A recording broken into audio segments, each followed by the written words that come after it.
আসসালামু আলাইকুম ওয়া রাহমাতুল্লাহি ওয়া বারাকাতুহু। নাহমাদুহু ওয়া নুসাল্লি আলা রাসূলিহিল কারীম, আম্মা বাদ।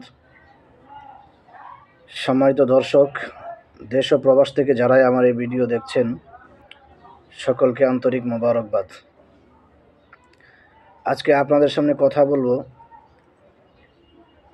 আল্লাহ রাব্বুল আলামিন সূরা রুমের 41 নং আয়াতে আল্লাহ রাব্বুল আলামিন বলছেন, যহরাল ফাসাদু ফিল বাররি ওয়াল বাহরি বিমা কাসাবাত আইদিন নাস লিইযীকাহুম বা'দাল্লাযী আমিলু লাআল্লাহুম ইয়ারজিউন। আল্লাহ রাব্বুল আলামিন বলেন, স্থলে ও জলে মানুষের কৃতকর্মের কারণেই বিপর্যয় ছড়িয়ে পড়ে। লিইযীকাহুম বা'দাল্লাযী আমিলু লাআল্লাহুম ইয়ারজিউন। আল্লাহ তাদের কৃতকর্মের কিছু শাস্তি ভোগ করান, লাআল্লাহুম ইয়ারজিউন, যাতে করে তারা ফিরে আসে।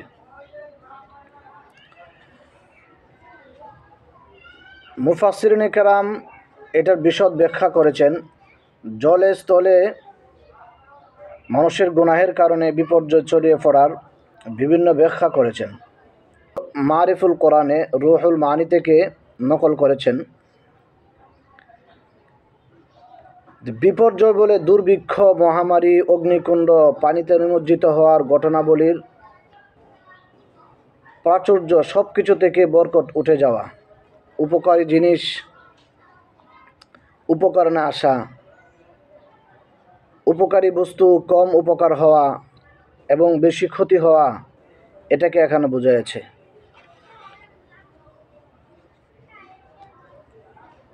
আয়াত থেকে বোঝা গেল যে মানুষের পার্থিব জীবনে যে বিপদ আপদগুলো আসে, বরকত কমে যায়, বিপদ বেশি আসে, এই সব মানুষের গুনাহের কারণে হয়ে থাকে। সবচেয়ে বড় যে গুনাহ, মানুষের শিরকের কারণে বেশি বিপর্যস্ত হয় মানুষে। অন্য এক আয়াতে আছে, ওমা আসাবাকুম মিন মুসিবাতিন ফাবিমা কাসাবাত আইদিকুম ওয়া ইয়াফু আন কাসীর। ওমা আসাবাকুম মিন মুসিবাতিন, তোমাদেরকে যেসব বিপদ আপদ স্পর্শ করে সেগুলো তোমাদের ওই কৃতকর্মের কারণ। অনেক গুনাহ তো আল্লাহ রাব্বুল আলামিন ক্ষমা করিয়ে দেন, এগুলো আল্লাহ তাআলা আমাদের না চাওয়া সত্ত্বেও তিনি ক্ষমা করে দেন। কারণ যদি আমাদেরকে সব গুনাহের বদলা আল্লাহ তাআলা আমাদেরকে দিতেন, তাহলে দুনিয়াতে কোনো মানুষ থাকতো না। মানুষ এই পরিমাণ পাপ কাজ করে, মানুষ এই পরিমাণ পাপে লিপ্ত, যদি মানুষকে তার কৃতকর্মের বদলা দুনিয়াতে দেওয়া হয়, তাহলে কোনো মানুষই অবশিষ্ট থাকবে না। এই জন্য আল্লাহ রাব্বুল আলামিন বলেন, লিইযীকাহুম বা'দাল্লাযী আমিলু। আল্লাহ রাব্বুল আলামিন কোনো গুনার শাস্তি দুনিয়াতে দিয়ে থাকেন, সব শাস্তি দুনিয়াতে দেন না। কিছু শাস্তি আল্লাহ রাব্বুল আলামিন উঠিয়ে নেন, এটা তার মহৎ গুণের কারণে। এখন আপনারা প্রশ্ন করতে পারেন, তাহলে দুনিয়াতে যত বিপদ আসে সবগুলোই গুনাহের কারণে আসে, সবগুলো গুনাহের কারণে হয়ে থাকে। যদি এমনই হয়, তাহলে অনেক ভালো মানুষ নেক কাজ করে, তাদের বিপদ আসে কেন, আপদ বিপদ আসে কেন?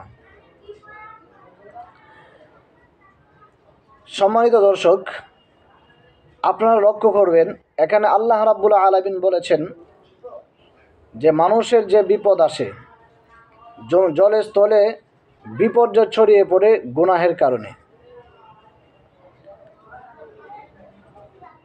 আর এটা বলা হয় নাই যে বিপদ আসলেই মনে করতে হবে তারা গুনাহ করেছে বা গুনাহে লিপ্ত ছিল। বরং কিছু বিপদ মানুষের গুনাহ ছাড়াও মানুষকে উন্নতি করার জন্য, মানুষকে মর্যাদার সর্বোচ্চ আসনে পৌঁছানোর জন্য আল্লাহ রাব্বুল আলামিন কিছু বিপদ দিয়ে থাকেন। যেমন পয়গম্বর আলাইহিমুস সালাতু ওয়াস সালাম আল্লাহ রাব্বুল আলামিন বিভিন্ন সময় তাদেরকে বিভিন্ন পরীক্ষার সম্মুখীন করেছেন তাদের মর্যাদাকে আরও উন্নতি করার জন্য। আল্লাহ রাব্বুল আলামিন মুমিন বান্দা আল্লাহ তাআলার প্রিয় বান্দাদেরকে মাঝে মধ্যে পরীক্ষা করে তাদের মর্যাদাকে আরও বাড়িয়ে দেন, সর্বোচ্চ চূড়ায় পৌঁছান। তবে যে সমস্ত বিপদ আপদ দুনিয়াতে ঘটে, এইগুলো ঘটার কারণ হলো যে গুনাহ করেছে, এই গুনার সামান্য প্রতিফলন ঘটে। আর মানুষ যখন গুনাহ করে তখন অবশ্যই তার বিপদের সম্মুখীন হতে হয়। তবে কিছু বিপদ আল্লাহ রাব্বুল আলামিন তার কোনো নেক আমলের কারণে এগুলো সরিয়ে দেন এবং এগুলো থেকে তাকে হেফাজত করেন। এখন গুনাহ করার কারণে মানুষের সামনে বিপদ আসে কেন? যে গুনাহ করলে মানুষের বিপদের সম্মুখীন হয়।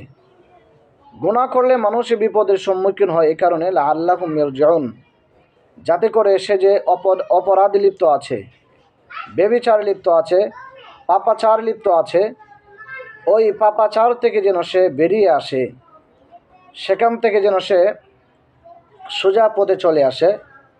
এই জন্য আল্লাহ রাব্বুল আলামিন সতর্কতা বশত তাকে কিছু বিপদ দিয়ে থাকেন। এখন যিনি গুনাহ করেন, যিনি অপরাধ করেন, গুনাহের সাথে জড়িত, তিনি কেবল শুধু নিজের উপরে জুলুম করেছেন সেটা নয়, বরং পুরা জাতির উপরে জুলুম করেছেন, পুরা জাতির উপর একটা বিপর্যয় ছড়িয়ে দিয়েছেন। কারণ যিনি গুনাহ করছেন, যখন বিপদ আসে, বিপর্যয় আসে, তখন কেবলমাত্র সেই বিপদ আর বিপর্যয় তাকেই গ্রাস করে না, বরং সমস্ত সমাজকে গ্রাস করে। সমাজের ভালো ভালো মানুষগুলোও এটার প্রায়শ্চিত্ত কিছু ভোগ করতে হয়। আশরাফ আলী থানভী রহমতুল্লাহি আলাইহি বলেন, মানুষ কোন বিপদকে নিজের পরীক্ষা মনে করবে আর কোন বিপদকে তার গুনাহের কারণ মনে করবে। উনি সুন্দর একটা কথা বলেছেন, জামানার মুজাদ্দিদ। তিনি বলেন,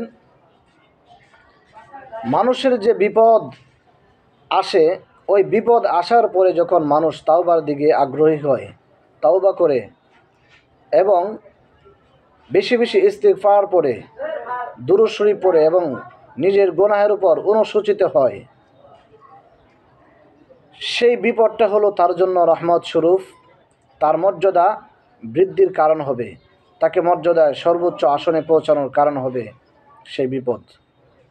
আর যেই বিপদ আসলে মানুষের আফসোস এবং পেরেশানির কোনো অন্ত থাকে না, বরং পাপ কাজ করতে করতে এমন পর্যায়ে পৌঁছে গেছে, বিপদ আসার সাথে সাথে সে হা হুতাশ শুরু করে। ওই বিপদ হলো তার গুনাহের কারণে, তার যে অপরাধ হয়েছে সেই অপরাধের কারণে এই বিপদের সম্মুখীন হয়েছে। সুতরাং বিপদ আসার সাথে সাথেই হা হুতাশ না করে আল্লাহ রাব্বুল আলামিনের রহমতের সম্মুখীন হওয়া, রহমতের আশা করা এবং ইস্তিগফার দুরূদ শরীফে লিপ্ত হওয়া, স্বীয় গুনাহের উপর অনুতপ্ত হয়ে আল্লাহ তাআলার কাছে গুনাহের জন্য ক্ষমা প্রার্থনা করা। আল্লাহ রাব্বুল আলামিন আমাদের সকলকে আলোচিত কথাগুলোর উপর আমল করার তৌফিক দান করুন। আসসালামু আলাইকুম ওয়া রাহমাতুল্লাহ।